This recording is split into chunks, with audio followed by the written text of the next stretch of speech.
এবারও বাজেটে বৈষম্যের শিকার রংপুর বিভাগ। এই অঞ্চলের জন্য বরাদ্দ মিলেছে বাজেটের 1/2-এর কিছুটা বেশি। বরাদ্দ নেই তিস্তা মহাপরিকল্পনা ও রংপুর সিটি কর্পোরেশনে। উত্তরাঞ্চলে কৃষি হাবের জন্য 3000 কোটি টাকা বরাদ্দ দেওয়া হলেও স্থান নির্ধারণ করা হয়নি। এভাবে বাজেটে বৈষম্য করা হলে এর প্রভাব পড়বে পুরো দেশের অর্থনীতির উপর। উর্বর মাটির কারণে শস্য ভাণ্ডার বলা হয় রংপুর অঞ্চলকে।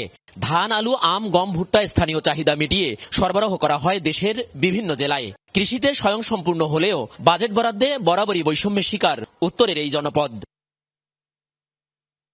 অর্থনীতিবিদরা বলছেন, প্রস্তাবিত বাজেটের প্রথম দফাতেই সবার জন্য সুষম উন্নয়নের কথা বলা হলেও রংপুর অঞ্চলের জন্য তা মানা হয়নি। উন্নয়ন বাজেটের 30 ভাগেরও বেশি চট্টগ্রামকে দেয়া হলেও রংপুর অঞ্চলের জন্য তা মাত্র 1 ভাগ।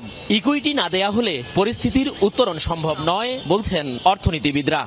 আমাদের উত্তরবঙ্গের জন্য বাজেটের মোট বাজেটের হলো 1% কম বা 1% একটু বেশি এরকম বরাদ্দ রাখছে সরকার মাত্র। তা আমি যেটা মনে করি, আসলে যদি এইভাবে বাজেটের ক্ষেত্রে এইভাবে যদি বাজেটের ক্ষেত্রে বৈষম্য দেখা যায়, তাহলে অবশ্যই একটা অঞ্চল এভাবে বারবার যদি পিছিয়ে পড়ে, তাহলে একটা দেশকে সামগ্রিকভাবে অর্থনৈতিকভাবে এগিয়ে নেওয়া সম্ভব না। দীর্ঘদিন থেকে আমরা বঞ্চিতের কাতারে রয়েছি। দীর্ঘদিন থেকে আমরা যথাযথ বরাদ্দ না পেয়েই চলে এসেছি।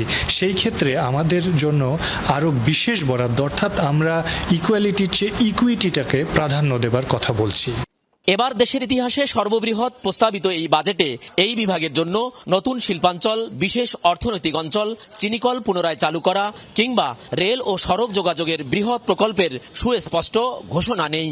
বরাদ্দ নেই রংপুর সিটি কর্পোরেশন এবং গণদাবির তিস্তা মহাপ্রকল্পেও। কৃষি হাব গড়তে উত্তরাঞ্চলে 3000 কোটি টাকা বরাদ্দের প্রস্তাব করা হলেও তা কোন জেলায় হবে তাও বলা নাই। এই রংপুর অঞ্চলের জন্য কোনো সেরকম মেগা প্রকল্প বা অন্য কোনো বাজেট বরাদ্দ রাখা হয়নি। বিশেষ করে যোগাযোগ, শিক্ষা, স্বাস্থ্য, কৃষি এবং হলো নৌপথ, রেলপথ, সড়কপথ, আকাশপথ, কোনো পথে আসলে কোনো বরাদ্দ রাখা হয়নি অন্যান্য অঞ্চলের তুলনায়। এবং তিস্তা মহাপরিকল্পনার কথা বারবার আমাদের এখানে বলা হচ্ছে যে বাজেটেও এটা উঠে আসছে, কিন্তু এটার জন্য আসলে স্পেশালি বা সুনির্দিষ্ট কী পরিমাণ বরাদ্দ আছে সেটাও কিন্তু আমরা বাজেটে খেয়াল করি নাই। যখন কৃষি অঞ্চল গঠন করা হবে, কোন অঞ্চলে কোন জাতের কৃষি পণ্য ভালো উৎপাদিত হয় সেই দিকে যথাযথ নজর রেখেই এই অঞ্চলগুলো সংরক্ষণাগার সহ নির্মাণের ক্ষেত্রে ভূমিকা রাখতে হবে।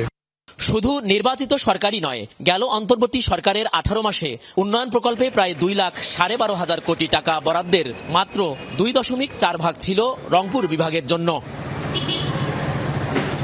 সরকার, মাঝারুল মান্নান, যমুনা নিউজ, রংপুর।